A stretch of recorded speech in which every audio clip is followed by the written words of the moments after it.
ओम श्री परमात्मने नमः। ओम नमो भगवते वासुदेवाय। ओम श्री कृष्णाय नमो नमः। वैशाख मास महात्म्य अध्याय 18 की पावन कथा में हम आज सुन रहे हैं राजा अम्बरीश और नारद का संवाद तथा नारद जी के द्वारा निर्गुण एवं सगुण ध्यान का वर्णन। ऋषियों ने कहा कि हे महाभाग सूत जी, हम लोगों ने आपके मुख से भगवान श्री कृष्ण का अत्यंत अद्भुत चरित्र सुना है और इससे हमें पूरा संतोष हुआ है। अहो, भगवान श्री कृष्ण का महात्म्य भक्तों को सद्गति प्रदान करने वाला है, उससे किसको तृप्ति हो सकती है। अतः हम पुनः श्री कृष्ण का चरित्र सुनना चाहते हैं। यह सुनकर सूत जी बोले कि हे द्विजवरों, आपने बहुत उत्तम प्रश्न किया। यह जगत को तारने वाला है। आप लोग स्वयं तो कृतार्थ ही हैं, क्योंकि श्री कृष्ण के भक्तों का मनोरथ सदा पूर्ण रहता है। श्री कृष्ण का पावन चरित्र साधु पुरुषों को अत्यंत हर्ष प्रदान करने वाला है। अब मैं इस विषय में एक अत्यंत अद्भुत उपाख्यान सुनाता हूँ। एक समय की बात है, भगवान के प्रिय भक्त देवर्षि नारद जी सब लोकों में घूमते हुए मथुरा में गए।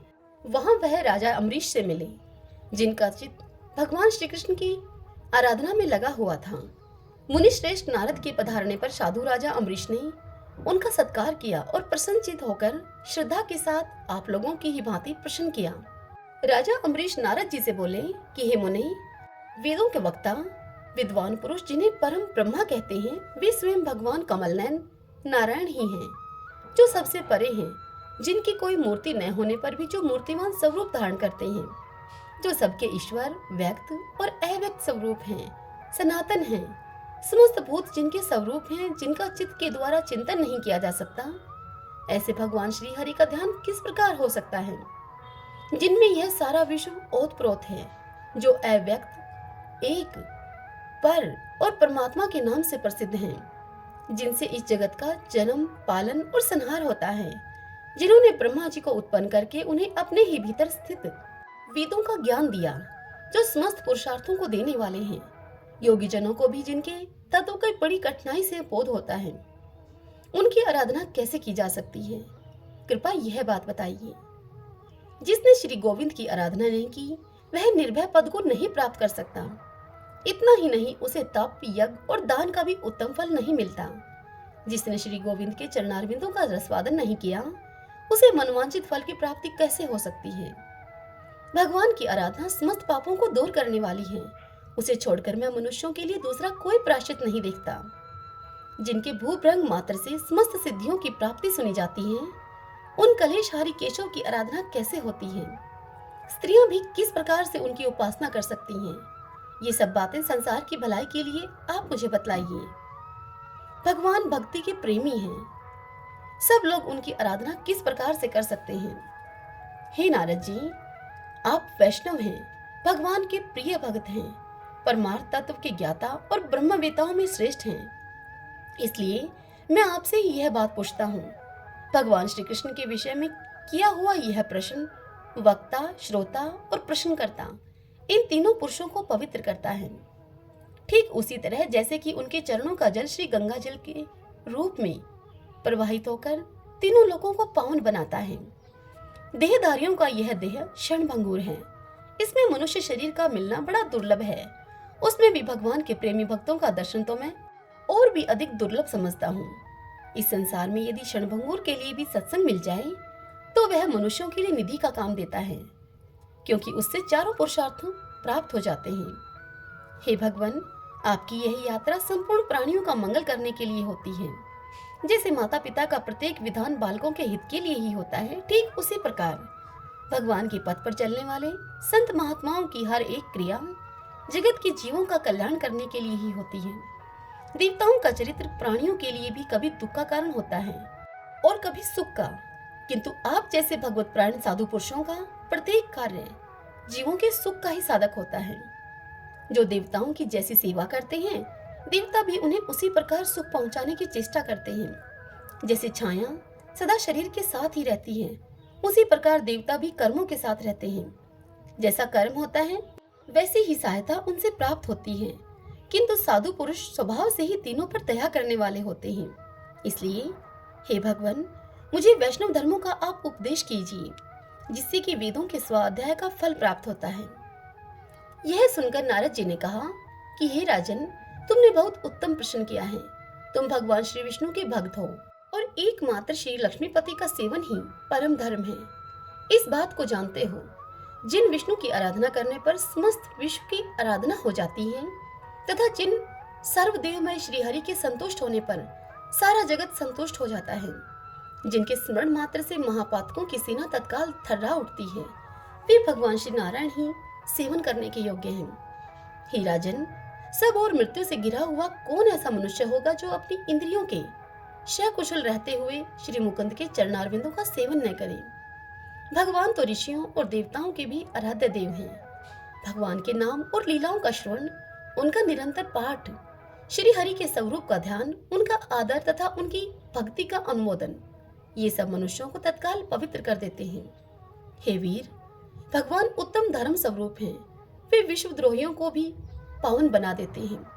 कारण कार्य आदि के भी जो कारण हैं, भगवान उनके भी कारण हैं, किंतु उनका कोई कारण नहीं है। वे योगी हैं। जगत के जीव उन्हीं के स्वरूप हैं। संपूर्ण जगत ही उनका रूप है।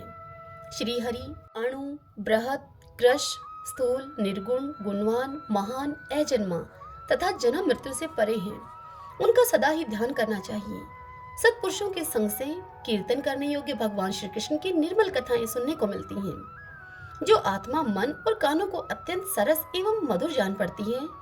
भगवान भाव से हृदय के प्रगाढ़ प्रेम से प्राप्त होते हैं। इस बात को तुम स्वयं भी जानते हो, तथापि तुम्हारे गौरव का ख्याल करके संसार के हित के लिए मैं भी कुछ निवेदन करूंगा, जिससे परब्रह्मा कहते हैं, जो पुरुष से परे और सर्व उत्कृष्ट हैं तथा जिसकी माया से ही इस संपूर्ण जगत की सत्ता प्रतीत होती है, वह तत्व भगवान अच्युत ही हैं। वे भक्ति पूर्वक पूजित होने पर सभी मनोवांछित वस्तुएं प्रदान करते हैं। हे राजन, जो मनुष्य मन, वाणी और क्रिया से भगवान की आराधना में लगे हैं, उनके व्रत नियम बतलाता हूँ। इससे तुम्हें प्रसन्नता होगी। अहिंसा, सत्य, अस्तेय अर्थात चोरी न करना तथा निष्कपट भाव से रहना, ये भगवान की प्रसन्नता के लिए मानसिक व्रत कहे गए हैं। हे नरेश्वर, दिन में एक बार भोजन करना, रात्रि में उपवास करना और बिना मांगे जो अपने आप प्राप्त हो जाए, उसी अन्न का उपयोग करना, यह पुरुषों के लिए कायिक व्रत बताया गया है। वेदों का स्वाध्याय, श्री विष्णु के नाम एवं लीलाओं का कीर्तन तथा सत्य भाषण करना, चुगली न करना, यह वाणी से संपन्न होने वाला व्रत कहा गया है। चक्रधारी भगवान विष्णु के नामों का सदा और सर्वत्र कीर्तन करना चाहिए। वे नित्य शुद्धि करने वाले हैं, अतः उनके कीर्तन में कभी अपवित्रता आती ही नहीं। वर्ण और आश्रम संबंधी आचारों का विधिवत पालन करने वाले पुरुष के द्वारा परम पुरुष श्री विष्णु के सम्यक आराधना होती है। यह मार्ग भगवान को संतुष्ट करने वाला है। स्त्रियां मन, वाणी और शरीर के संयम रूप व्रतों तथा हितकारी आचरणों के द्वारा अपने पति रूपी दया निधान वासुदेव की उपासना करती हैं। शूद्रों के लिए द्विजाति तथा स्त्रियों के लिए पति ही श्री कृष्ण चंद्र के समान है। अतः उनको शास्त्र उक्त मार्ग से इन्हीं का पूजन करना चाहिए। ब्राह्मण, क्षत्रिय और वैश्य, इन तीन वर्णों के लोग ही वेदोक्त मार्ग से भगवान की आराधना करें।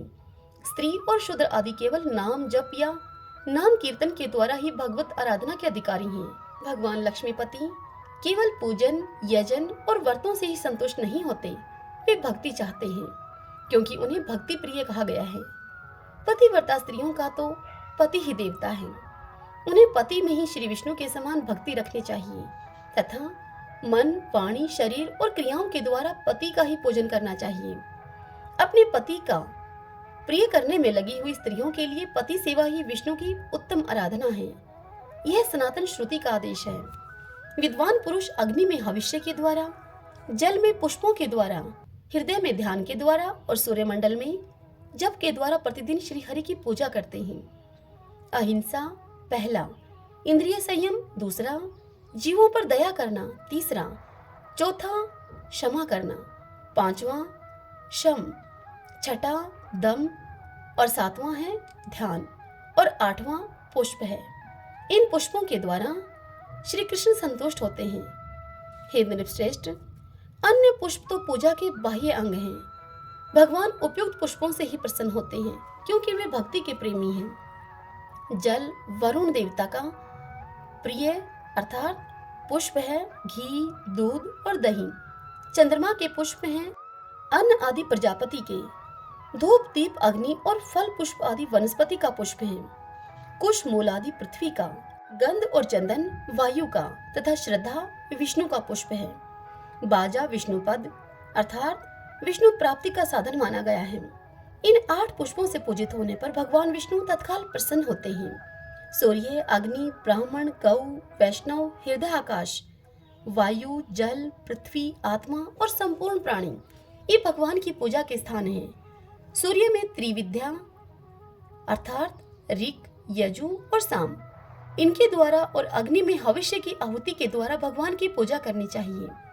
श्रेष्ठ ब्राह्मण में अवभगत के द्वारा, गौओं में घास और जल के आदि के द्वारा, वैष्णव में बंधु जनोचित आदर के द्वारा और हृदय आकाश में ध्यान निष्ठा के द्वारा श्री हरि की आराधना करना उचित है। वायु में मुख्य प्राण बुद्धि के द्वारा, जल में जल स्थित पुष्प आदि द्रव्यों के द्वारा, पृथ्वी अर्थात वेदी या मृणमयी मूर्ति में मंत्र पाठ पूर्वक हार्दिक श्रद्धा के साथ समस्त भोग समर्पण के द्वारा, आत्मा में अभेद बुद्धि से क्षेत्रज्ञ के चिंतन के द्वारा तथा संपूर्ण भूतों में भगवान को व्यापक मानकर उनके प्रति समता पूर्ण भाव के द्वारा श्रीहरि का पूजन करना चाहिए। इन सभी स्थानों में शंख, चक्र, गदा और पद्म से सुशोभित भगवान के चतुर्भुज एवं शांत रूप का ध्यान करते हुए एकाग्रचित होकर आराधना करना उचित है। ब्राह्मणों के पूजन से भगवान की भी पूजा हो जाती है तथा ब्राह्मणों के फटकारे जाने पर भगवान भी तिरस्कृत होते हैं। वेद और धर्मशास्त्र जिनके आधार पर टिके हुए हैं वे ब्राह्मण भगवान विष्णु के ही स्वरूप हैं। उनका नामोच्चारण करने से मनुष्य पवित्र हो जाते हैं। हे राजन, संसार में धर्म से ही सब प्रकार के शुभ फलों की प्राप्ति होती है और धर्म का ज्ञान वेद एवं धर्मशास्त्र से होता है। उन दोनों के भी आधार इस पृथ्वी पर ब्राह्मण ही हैं। अतः उनकी पूजा करने से जगदीश्वर ही पूजित होते हैं। देवादिदेव विष्णु यज्ञ और दानों से, उग्र तपस्या से, योग के अभ्यास से तथा सम्यक पूजन से भी उतने प्रसन्न नहीं होते जितने कि ब्राह्मणों को संतुष्ट करने से होते हैं। वेदों के जानने वाले ब्रह्मा जी भी ब्राह्मणों के भक्त हैं। ब्राह्मण देवता है, इस बात के वे ही प्रवर्तक हैं। वे ब्राह्मणों को देवता मानते हैं। अतः ब्राह्मणों को संतुष्ट होने पर उन्हें भी संतोष होता है। मातृकुल और पितृकुल दोनों कुलों के पूर्वज चिरकाल से नरक में डूबे हों तो भी जब उनका वंशधर पुत्र श्री हरि की पूजा आरंभ करता है उसी समय वे स्वर्ग में चले जाते हैं। जिनका चित्त विश्व रूप वासुदेव में आसक्त नहीं हुआ उनके जीवन तथा पशुओं की भांति आहार विहार आदि चेष्टाओं से भला क्या लाभ है। हे राजन, अब मैं विष्णु का ध्यान बतलाता हूँ जो अब तक किसी ने देखा नहीं होगा। वह नित्य निर्मल एवं मोक्ष प्रदान करने वाला ध्यान तुम सुनो।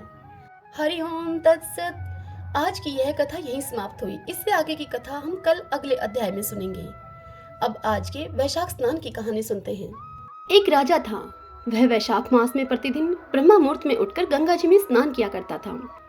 राजा का यह आदेश था कि मुझसे पहले गंगा जी में कोई भी स्नान नहीं करेगा।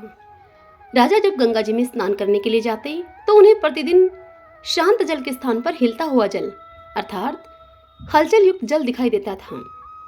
तब राजा को यह संदेह होता था कि निश्चय ही मुझसे पहले कोई प्रतिदिन गंगा जी में स्नान करता है। इसलिए राजा ने नदी के तट पर 2 पहरेदार बिठा दिए। गंगा जी के तट पर एक वृक्ष था। उस वृक्ष पर एक बंदरिया रहती थी। वह बंदरिया प्रतिदिन राजा के स्नान करने से पहले ही गंगा जी में स्नान करके वापस वृक्ष पर जाकर बैठ जाती थी। अब इस प्रकार होते होते पूरा वैशाख मास व्यतीत हो गया, किंतु वैशाख मास के अंतिम दिन राजा के सिपाही ने उस बंदरिया को देख लिया और उसको पकड़कर राजा के पास लेकर गए और राजा से कहा कि महाराज, यह बंदरिया आपके नहाने से पहले प्रतिदिन गंगा जी में स्नान करती है। उधर राजा की यह प्रतिज्ञा थी कि यदि कोई भी स्त्री मुझसे पूर्व गंगा जी में स्नान करती होगी तो मैं उसके साथ विवाह कर लूंगा। इसलिए अब राजा को बांदरी के साथ विवाह करना ही पड़ा। वैशाख स्नान के पुण्य से बांदरी के गर्भ ठहर गया। 9 मास पूर्ण होने पर बांदरी ने राजा से पूछा कि महाराज, शिशु के जन्म के समय मुझे क्या करना चाहिए। तब राजा ने महल में एक घंटी लगवा दी और बांदरी से कहा कि जब तुम्हें दर्द हो तो तुम इस घंटी को बजा देना, मैं संपूर्ण प्रबंध अपने आप कर दूंगा।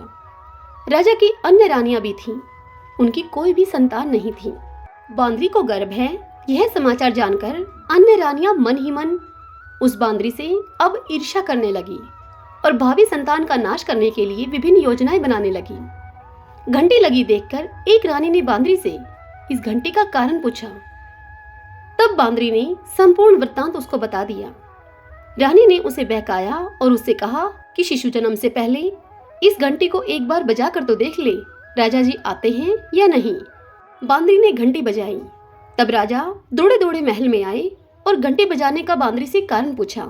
इस पर बांदरी ने राजा को उत्तर दिया कि मैंने तो इन रानियों के कहने पर घंटी को बजाया था। तब रानियों ने राजा से कहा कि यह तो पशु है और न जाने कितनी बार यह घंटी बजाएगी। इस प्रकार कहकर उन सब रानियों ने उस घंटी को हटवा दिया। कुछ दिनों के बाद बांदरी के शिशु जन्म का समय आया। तब उसने अन्य रानियों से पूछा कि अब मैं क्या करूं। तब एक रानी ने कहा कि तुम आंखों पर पट्टी बांधकर सो जाओ। बांदरी के वैशाख माह के स्नान के पुण्य प्रताप के रूप में उसे एक सुंदर पुत्र हुआ। शिशु के जन्म होते ही उसके रोने से पूर्व ही अन्य रानियों ने उसे एक टोकरी में रखकर दासी को दे दिया और दासी को यह आदेश दिया कि इस बालक को तुम नदी में बहा कर आओ। और फिर उन्होंने बांदरी के पास शिशु के स्थान पर एक पत्थर को रख दिया। राजा को भी यह कहलवा दिया कि बांदरी ने एक पत्थर को जन्म दिया है। अब यह समाचार जब राजा के पास पहुंचा तब राजा ने संतोष कर लिया और सोचा कि जब दूसरी रानियों की ही संतान नहीं होती तो यह तो बांदरी है, इसकी क्या संतान होगी। उधर दासी ने उस सुंदर शिशु को नदी में न बहाकर कुम्हार के खंदेड़े में रख दिया। दूसरे दिन कुम्हार कुम्हारिन खंदेड़े में आए तो वहां एक सुंदर शिशु को रोते हुए देखा। कुम्हार कुम्हारिन भी निसंतान थे। उन्होंने उस शिशु को अपने लिए भेजी गई भगवान की भेंट माना और बड़े प्रेम से उस शिशु का लालन पालन करने लगे। कुछ बड़ा हुआ वह शिशु, तब बालक को यह ज्ञात हुआ कि वह रानी बांदरी का पुत्र है जिसको रानियों ने मरवाना चाहा था। एक दिन वह बालक कुम्हार के बनाए हुए मिट्टी के हाथी घोड़े लेकर पनघट पर जाकर बैठ गया और दासियों को देखकर वह कहने लगा कि आओ रे मेरे मिट्टी के हाथी घोड़ों, पानी पियो। जब दासियों ने यह बात सुनी तो वह सब हंसने लगी और बोली कि अरे मूर्ख, कभी मिट्टी के हाथी घोड़े भी पानी पीते हैं भला। इस पर उस बालक ने उनसे कहा कि कभी बांदरी के भी पत्थर जन्म लेता है। उस बालक की यह बात उन दासियों ने जाकर महल में अन्य रानियों से कह दी। तब रानियों ने दूसरे दिन विष मिलाकर लड्डू भेज दिए। ईश्वर की कृपा से लड्डू गोंदगिरी और बादाम के हो गए और उन लड्डुओं को खाने से उस लड़के की मृत्यु भी नहीं हुई। यह समाचार जब दासियों ने उस रानी से कहा तब रानी ने राजा से कहकर उस कुम्हार को देश निकाला दिलवा दिया। कुम्हार अब वन में रहने लगा। तत्पश्चात अगले वर्ष चैत्र माह में माता गणगौर के पूजन का दिन आया। तब वह बांदरी का पुत्र 108 करवे और 108 गोली लेकर तथा घड़े में पानी लेकर बगीचे के बाहर बैठ गया। उधर राजा की और साहूकार की पुत्रियां गणगौर बनाने के लिए मिट्टी लेने के लिए आई तथा बगीचे में खेलने लगी और झूमने लगी। इस कारण कुछ समय के बाद उन्हें प्यास लग गई। तब उन्होंने उस बांदरी के पुत्र से जल पिलाने के लिए आग्रह किया। तो उस बालक ने उन्हें कहा कि मेरे पास एक गोली है, उसे खाती जाओ और मेरे चारों ओर फेरी लगाती जाओ, तब मैं तुम्हें जल पिलाऊंगा। इस पर पहले तो कन्याओं ने मना किया, किंतु प्यास ज्यादा होने के कारण वह सब मान गई। इस प्रकार गोली खाने और उस युवक के साथ फेरे लेने से अब वह गर्भवती हो गई। बाद में जब उनके माता पिता को यह ज्ञात हुआ तो वह सभी कुम्हार के पास आए और संपूर्ण वृतांत सुनाया और उससे कहा कि तेरे पुत्र ने हमारी कन्याओं से विवाह किया है, अब तुम्हें इन्हें अपने पास रखना होगा। तब कुम्हार ने निर्धन होने के कारण असमर्थता व्यक्त की। तब कन्याओं के माता पिता ने बहुत सारा धन देकर अपनी कन्याओं को कुम्हार के घर विदा किया। अब उस कुम्हार के घर 108 बहुएं आ गई और कालांतर में उनके 108 पोते भी हो गए। कुम्हार ने समस्त नगरी को भोजन हेतु निमंत्रण दिया और राजा को भी बुलवा दिया। राजा के यहाँ से रानी बांदरी के अतिरिक्त सभी भोजन के लिए पधारे। तब राजकुमार राजा की आज्ञा लेकर बांदरी को लेने के लिए रथ पालकी लेकर गया और लाकर सभा में सबसे ऊंचे स्वर्ण के आसन पर उसे बिठाया। राजकुमार ने अपनी सभी पत्नियों को यह समझा दिया था कि बांदरी मुझे जन्म देने वाली मेरी माता है। एक एक बहू रानी बांदरी के चरण स्पर्श करती गई और एक एक सोने का सिक्का और पोते को गोद में देती गई। जब राजा और अन्य रानियों ने यह सब देखा तो कुम्हार के पुत्र से इसका कारण पूछा। रानियों को तो संदेह होने लगा था कि यह अवश्य ही बांदरी का पुत्र है, इसलिए रानियां रूठ कर राजा को कहने लगी कि कुम्हार के पुत्र ने हमारा अपमान किया है और बांदरी का यह सम्मान कर रहा है, अतः हम लौटकर जा रही हैं। इधर राजा को पुत्र के जन्म का संपूर्ण रहस्य ज्ञात हो गया था, इसलिए उन्होंने रानियों को देश निकाला दिया और अपने सभी पुत्र वधू और पोत्रों को लेकर महल में आया और राजकुमार का राजतिलक हुआ। कुम्हार कुम्हारिन को राजकुमार ने महल में रहने के लिए निवेदन किया, किंतु वह नहीं माने। तब राजा ने उन्हें ढेर सारा धन दे दिया। वैशाख स्नान का इतना महत्व है तो सबको वैशाख स्नान करना चाहिए। बांदरी ने वैशाख स्नान किया तो उसे राजा का राज्य, पुत्र, बहुएं आदि प्राप्त हुई। हे ईश्वर, जैसे आपने बांदरी को राजपाट दिया, सुख सौभाग्य दिया, वैसे ही हमें देने की भी कृपा करना।